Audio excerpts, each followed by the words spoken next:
Queridos irmãos e amigos, desejo que a paz do Senhor Jesus esteja sobre cada vida e em cada coração.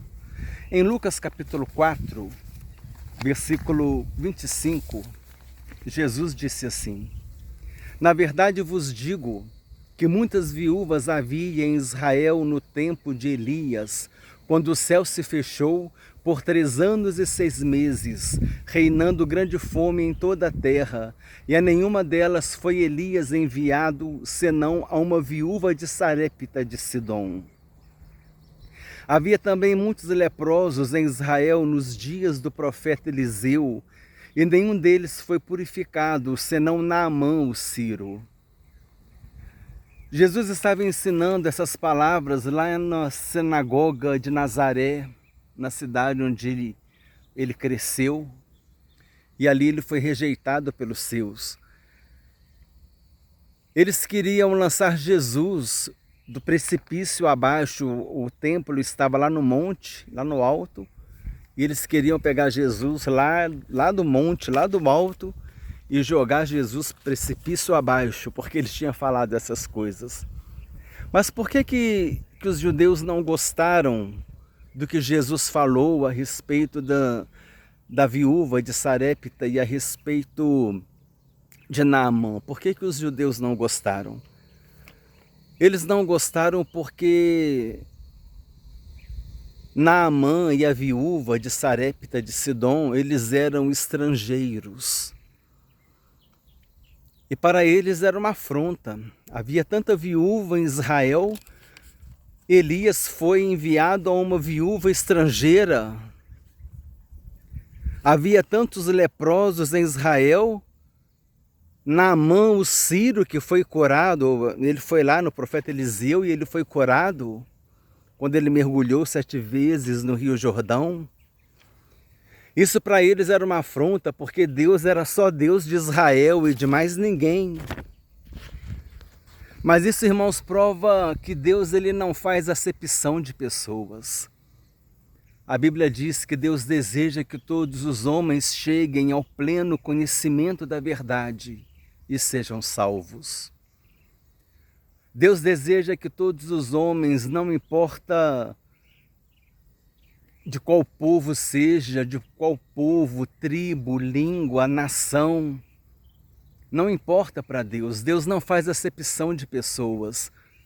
Deus deseja que todo homem chegue ao pleno conhecimento da verdade e seja salvo. Jesus morreu para todos os homens. Jesus morreu para que todos nós pudéssemos ter a salvação. Por isso, meu amigo, minha amiga, é importante nós entendermos quando a Bíblia diz que Deus deseja que todos os homens cheguem ao pleno conhecimento da verdade. E há uma revelação a respeito dessa verdade quando Jesus, no Evangelho de João, no capítulo 14, versículo 6, ele diz: Eu sou o caminho, a verdade e a vida. Ninguém vem ao Pai senão por mim. Então o que esse versículo diz é que Deus deseja que todos os homens cheguem ao pleno conhecimento do Senhor Jesus Cristo. Por isso é necessário que nós tenhamos o entendimento. Entenda, eu não estou falando de religião, eu não estou falando de nome de igreja. Eu estou te falando que Jesus Cristo morreu na cruz do Calvário para nos salvar. E é necessário que nós conheçamos Jesus Cristo. Conheceremos Jesus por meio da leitura da Bíblia, dos Evangelhos. E você pode ter uma experiência pessoal com Jesus Cristo, recebendo-o em sua vida como seu único Senhor e suficiente Salvador. Deus deseja que todos os homens cheguem ao pleno conhecimento da verdade e sejam salvos. E essa verdade foi revelada, essa verdade é Jesus Cristo. Jesus é a verdade que nos liberta. Jesus é a verdade que nos salva. A Bíblia diz no Evangelho de João: conhecereis a verdade vos libertará. Quem pode nos libertar é Jesus, quem pode nos salvar é Jesus.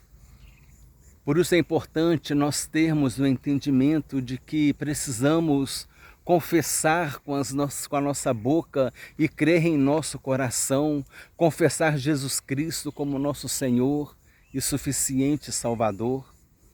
Dizer, Senhor Jesus, eu creio que o Senhor morreu na cruz do Calvário para me salvar. Eu creio que o Senhor pagou ali a culpa do meu pecado, o Senhor morreu em meu lugar para me salvar, para que eu possa ter a vida eterna ao lado de Deus.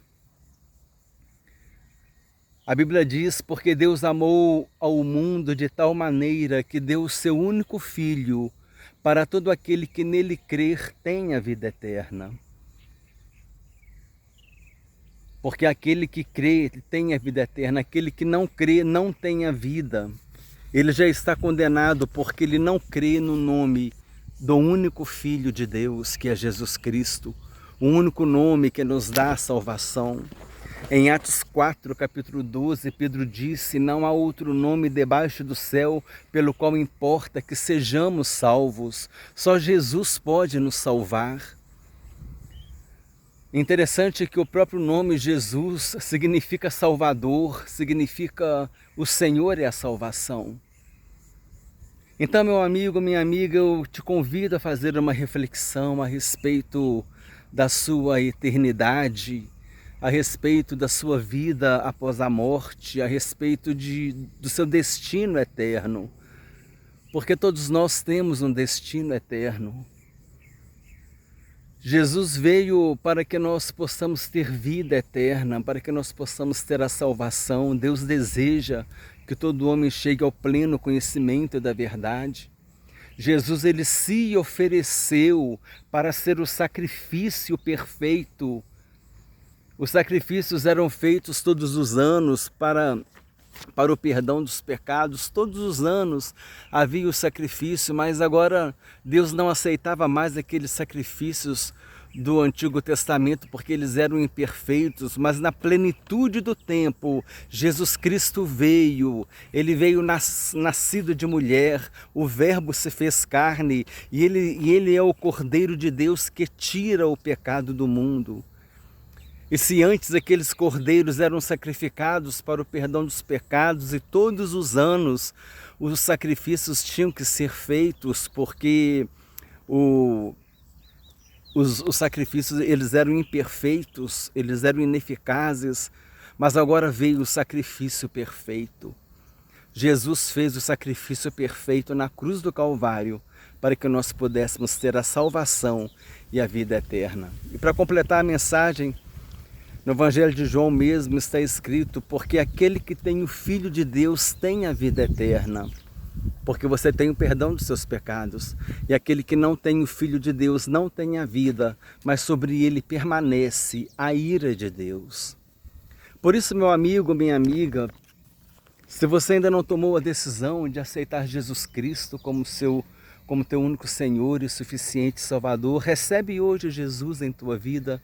Diga, Senhor Jesus, eu te aceito como meu único Senhor e suficiente Salvador. Eu peço que o Senhor entre na minha vida, que o Senhor me transforme, que o Senhor venha fazer as mudanças que o Senhor deseja que sejam feitas na minha vida, para que eu venha ter uma vida que te agrade, para que eu venha ter uma vida que glorifique o teu nome, para que eu venha ter uma vida que engrandeça o teu nome. Porque eu creio que o Senhor morreu na cruz do Calvário para me salvar. Eu creio que o Senhor derramou o seu sangue na cruz para me salvar. Por isso, Jesus, eu te recebo hoje como meu único Senhor e suficiente Salvador. E também comece a ler a Bíblia. Se você não tem o costume de ler a Bíblia, comece a ler a Bíblia pelos Evangelhos. Eu te sugiro começar a ler a Bíblia pelo Evangelho de João e você vai ser ricamente abençoado. O Evangelho de João apresenta Jesus como Filho de Deus. O Evangelho de João é um evangelho universal, ele foi escrito para todas as pessoas. Os outros evangelhos têm alguns destinos específicos, mas esse assunto é para depois. Mas comece a ler o Evangelho de João e tome decisão de receber Jesus Cristo na tua vida como teu único Senhor e suficiente Salvador. Desejo que Deus te abençoe ricamente em nome do Senhor Jesus Cristo.